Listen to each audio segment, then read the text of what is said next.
Okay, good evening. This is Professor David J. Delos Reyes. Okay, it's September 19, 2023. The audit time is 8:45 p.m. Okay, my topic for this session will be a long video format discussion, and this will be a topic on alternating current machines. And this will now be lesson number 15. Okay, let's proceed. The topic for tonight will be alternating current machines, lesson number 15. We are running smooth. So for those of you who are following my channel under the discussion easy machines, we are running smooth. So we are now on lesson number 15, and the title of lesson number 15 will be example problem on short circuit test of transformers.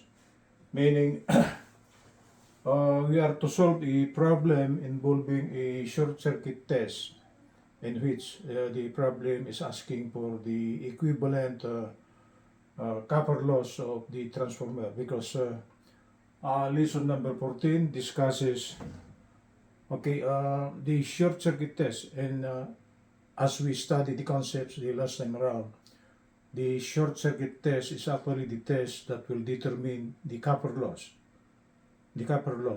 of any transformer. Just the copper loss, because the core loss is a different one. The determination of the core loss will be a different test, and that is actually the so-called open circuit voltage test.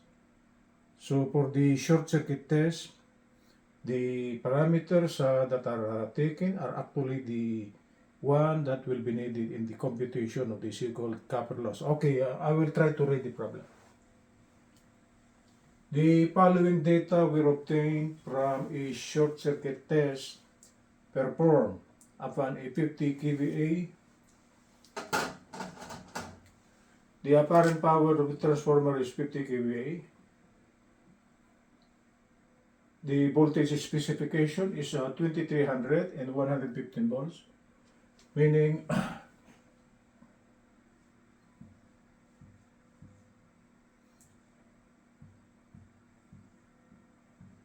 this should be 2300 and 115 volts. Okay, this is the transformer. The terminal voltage of the primary is 2300. That is actually the pole load. And on the secondary side, it is 115 volts. That is also pole load. Okay. So actually, this 115 here, for us to get the 115, the transformer should produce a voltage higher than 2300. So when it arrives here, it should be greater than 115. So maybe around 120, 118 like that. So when current draws, or our houses will draw currents, okay, of course, the voltage here will, whether we like it or not, it will drop. Okay, so if it could maintain at 115, the percent regulation of the transformer is very good. And actually, that's the one being asked by the problem. Okay, I will try to repeat it. The following data were obtained from a short circuit test performed upon a 15 kVA, 2300, 115 volts. 2300, this is 115, 60 cycle. The frequency is 60 Hz per second. This is 60 Hz. Of course, the frequency of the secondary is of 60 Hz. Right? Transformer. These are the following data. Capital letter E with the subscript is C, meaning the short circuit voltage is 87 volts. Capital letter I with the subscript SC, meaning the short circuit current, it's 21.75 amperes. Capital letter P with the subscript SC, meaning the short circuit true power, is 590 watts.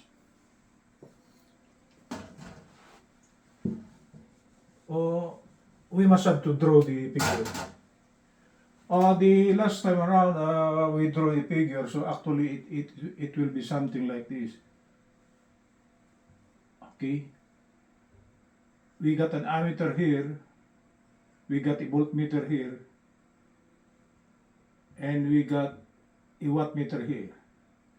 Wattmeter. So this is actually an ammeter. This is a voltmeter, right? And this voltmeter is actually connected here. So this will be the core of the transformer. The secondary winding, this should be the primary winding. And this is the watt-hour meter. So this is actually short circuit power, PSC. The current drawn by, measured by the ammeter will be the short circuit current. And the voltage across this terminal here will be the short circuit voltage, BSC. Okay? And since this is a short circuit test, actually the terminals are shorted. Right? So what comes out here is 2300 volts. Okay? Oh, that's the so-called diagram of the short circuit test. We got an ammeter connected in series with the primary. We got the voltmeter connected in parallel with the terminal on the secondary. We got a wattmeter connected. The current portion is in series with this line here, and the voltage portion is in series with this. Actually, these two here got two windings, an ammeter winding, or current winding, and voltage winding. Oh, that's for a wattmeter. So actually what is given on the problem is the short circuit power reading of the wattmeter, the short circuit current reading of the ammeter, and the the voltage across the terminals short circuit. And we short out the terminals. That is termed to as the so-called short circuit test.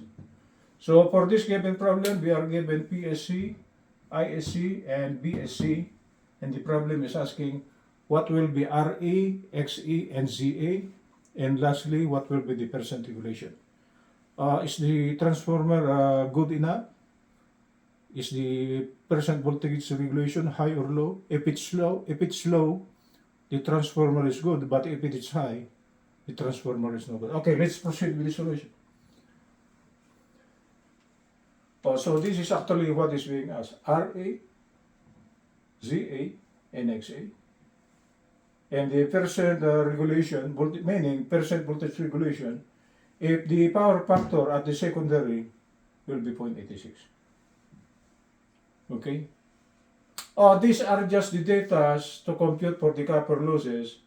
But on the second problem here, the problem is asking if there will be a load with the power factor 0.866, okay, what will be the percent regulation equal to? Right? Okay, I will try to erase this one so it looks good. Okay, at least we understood already the diagram, how we arrive at the given data. So to bring out the solution, it's easy. That's why upon discussing the concept the last time around, I gave you the formulas on how to compute for the equivalent resistance, reactance, and impedance, and even the formula on how to compute for the percent regulation. So for the equivalent impedance, okay, RA, okay, RA will be PSC over ISC quantity square. Because true power is actually I square R. If we compute for R, it should be P over I quantity square. So if we now try to place the subscript, this is equivalent now, this should be short circuit, and this should be short circuit current square. So I place it here, RA is the short circuit power over the square of the short circuit current. It should be the reading of the wattmeter all over the square of the reading of the ammeter, the one on the drawing a while ago. So it will be 590, short circuit current is 21.75 square, right? So if we try to use our calculator, that's an easy one. to perform this one on the calculator, you could go the downward first, 21.75. Okay, you square that one. You take the reciprocal times 590. The value is 1.25 or 1.2% ohms. Okay. For the equivalent impedance, it will be E short circuit over I short circuit. It's the same. How we will be deriving. Under the study of AC circuit, voltage is actually the product of current times impedance, right? For an AC circuit. So if we try to complete for Z, Z will be voltage over current. Or this should now be equal to E. We try to place the proper subscript over I short circuit. So, and this will now be with the subscript E. So I place it here, ZA will be short circuit voltage over short circuit current. Should be 87 divided by 21.75. And I think this is exactly 4 ohms. Okay? And to compute for XA, as always, resistance and reactance are added vectorially. So actually, if we try to bring out the diagram, it will be like this. This is RA. The resistance is always the real part. The imaginary part regarding impedance is the reactance. So this should be XA. And the vectorial sum of this, the angle is 90 degrees. Z is actually the hypotenuse. So if we are given this, and we are given XA, ZA, oh no, we are given RA, right? And we are given CA, so we will compute for XA. So actually, CA quantity square is actually RA quantity square plus XA quantity square. So XA now will be ZA quantity square. We put that on the left, then we rearrange. This should be minus RA quantity square. So I place it here.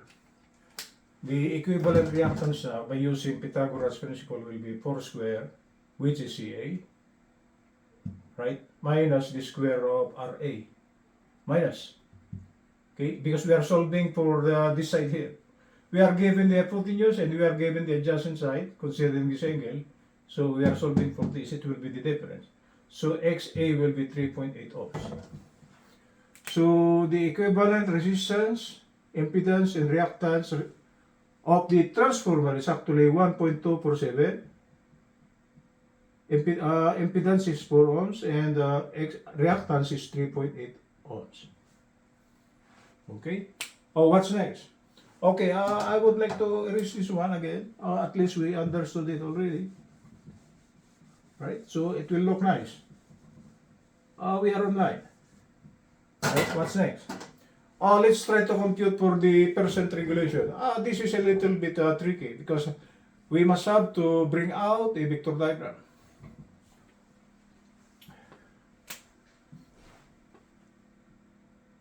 The no load full load voltage is this one.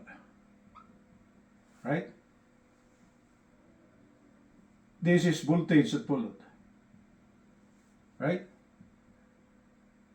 The power factor is actually lagging, right? So this should be the current. So actually there is an angle of difference between the voltage of full load on the current. This will be angle theta. Okay? And parallel with I is actually the so-called IRA. And perpendicular with IRA is actually the product of IXE, right? And this is the total voltage at full load. Okay, so there is actually a vertical component and horizontal component. Okay, we are given this angle here. We are given the voltage at full load.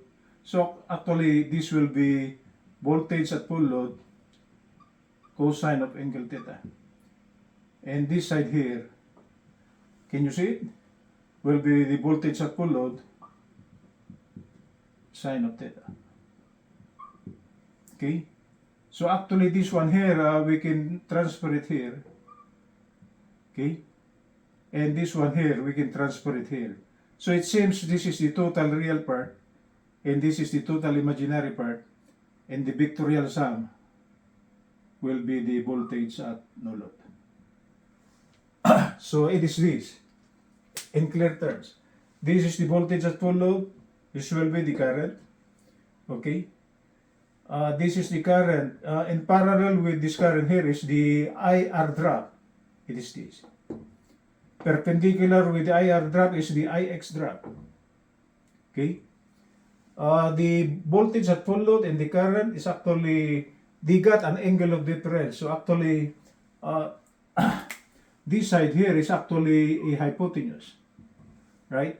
So if we try to drop a horizontal line and a vertical line, this hypotenuse here got a part which is vertical and horizontal. So this part here is actually B full load cosine, right? It's the adjacent side. Considering this angle, this is opposite side. So if we try to compute for this, it should be B full load sine of theta. Okay? And actually, we could transfer it here like what I said. So actually, the total real part are two parts. Two parts. Okay, this is B full load cosine of theta. This is I R E. This is B full load sine of theta. And this is I X E. And the vectorial, this is two real parts, two imaginary parts. The vectorial sum will give us the voltage at no load. Okay? So that's this diagram here is being explained by this. Okay, let's proceed. The one that's needed is actually the primary current. The primary current is the current on the primary, right? The one that goes here. Okay, the voltage here is 2300, right? So, apparent power, the rating of apparent power is actually volt ampere, and in terms of formula, it should be the product of voltage times current. So if we try to compute for current, am I on camera? Current will be voltage in volt ampere over E. But the given volt ampere is with the K. So we multiply this by 1000. So the primary current now with the proper subscript, the current on the primary will be 50 times 1000 over 2300. The current on the primary side is 21.75 amperes. It's a small current because a high voltage and a small current will be a big apparent power. When it comes to the secondary side, the voltage is only, what's the voltage? 115. But if we try to compute the current will be in the hundreds, right? For the primary side apparent power to be equal to the secondary side. So we are now given the primary current. So computing for this portion here, this portion. It is this. It should be IPRA. We are given RA. 21.75 times 1.247, 27.12 volts. IPXA, 21.75, same current, times the reactance 3.8, that will be 32.65. Okay, so we are now given this side here and this side. So we must have to compute for this side here and this side, and we are given the angle. Cosine theta is actually by definition, I have to AC circuit is power factor. Cosine of theta is power factor. So if we try to, the power factor is 0.866, right? So if we try to compute for theta here, theta will be the arc cosine, inverse cosine. Okay, this is algebra, inverse function. It should be cosine to the minus 1 of 0.866. Because if the value of the power factor is 0.866, we could compute for the angle. It's 30 degrees. We needed the sine of theta. So it will be sine of 30 degrees. Sine of 30 degrees is special angle. It's 1/2. It's 0.5. Okay?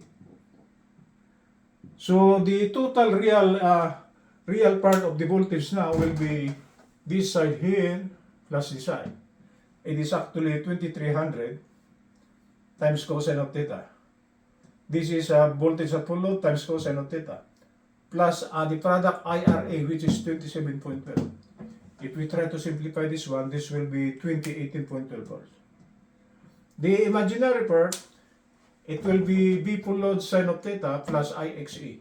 So this should be 2300. Sine of theta is 0.5. IXA is 32.65. Simplifying this one, this is the G part, meaning the imaginary part of the no load voltage. It's 1232.65 volts. So actually it seems we are given a triangle like this. Right? The real part is 2018.12 and the imaginary part is 1232.65. And we are just computing for the hypotenuse. This is the voltage at no load. So it will be the square of this plus the square of this, and take the square root. What will come out will be 23.63 10 volts. Okay? So percent regulation now, we are using values on the primary side, like 2363.10 minus 2300 over 2300 times 100%, it is 2.943%. So this will be the answer. Okay, any question, guys? It's easy. As long as you know how to manipulate a right triangle involving sine and cosine. Okay? But at least you know how what will be the difference in angle between a voltage and current for a power factor, lagging power factor. For a lagging power factor, the voltage is always the reference. When we see the current lags the voltage, the current should be this. This should be the current and this should be the voltage. And there is actually an angle between them, and this is actually the power factor angle. Okay? The reference voltage, the reference is always the voltage. So with respect to voltage, if we try to draw the current, it will be this. And the angle between them is actually theta. The given power factor, which is 0.866. Okay, that's it, guys. How to compute for the percent regulation of a transformer using the so-called short circuit test. Okay, this is Professor David DeLosReyes from Los Angeles.